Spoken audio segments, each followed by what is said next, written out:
المراجل تشغل الرجل وتزيح الظلام في طريقه لا مشى كأنها البدر المنير، والمواقف تكشف الناس زين بشكل عام، كل موقف يحصل يصير نظر الضرير، والضعيف رفقته كأنها المال الحرام، والسنافي رفقته كلها خيره وخير.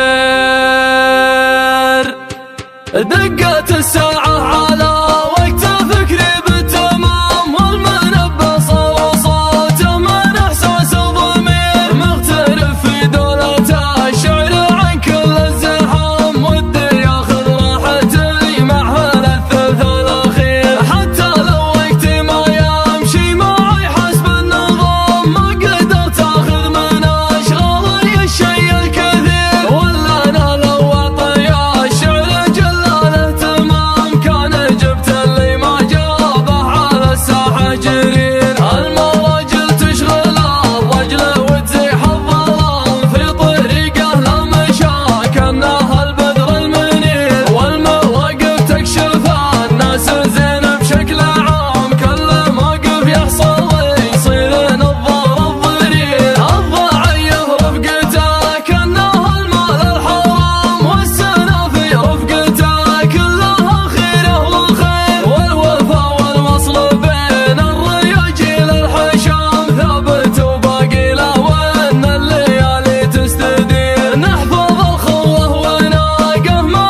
عزه واحترام في مواجب الرفاقه والمجوب القصير، والرفيق اللي نسميه في الشده حزام يستحق الوشحه مدحه من قطع النظير، العقيد حمود ناصر الشغامي ملك الرام راعي ابشر واحتزم بلا والموقف خطير، فزعته من طيبها مهله همال الغمام، ما يقول الا تقدم يصير اللي يصير، العدو يكحل عيونه ويحرمها المنام، والخاوي قدامها الارض يكسيها حرير، اشهد ان حمود عبد الله بعيد المرام، واشهد ان حمود عبد الله السيف الشطير، الصغير يستحق المدايح والوسام، اشهد انه غير وفعوله مع الناس غير، شايب الربه للطيب يا مال الرحام، سيرته عطره وفاحت مثل فوح العبير، دخل قوم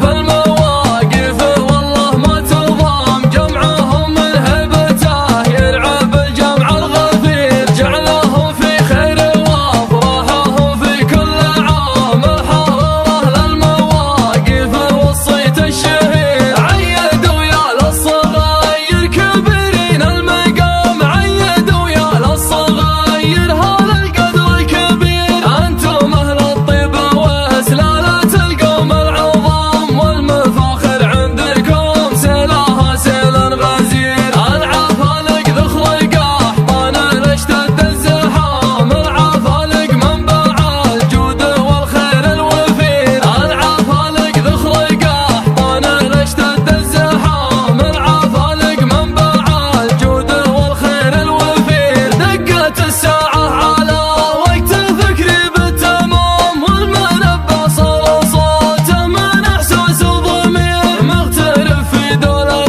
الشعر عن كل الزحام، ودي ياخذ راحتي مع هالثلث الاخير، حتى لو وقتي ما يمشي معي حسب النظام، ما قدرت اخذ من اشغالي الشيء الكثير، ولا انا لو اعطي الشعر جلاله تمام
اشتد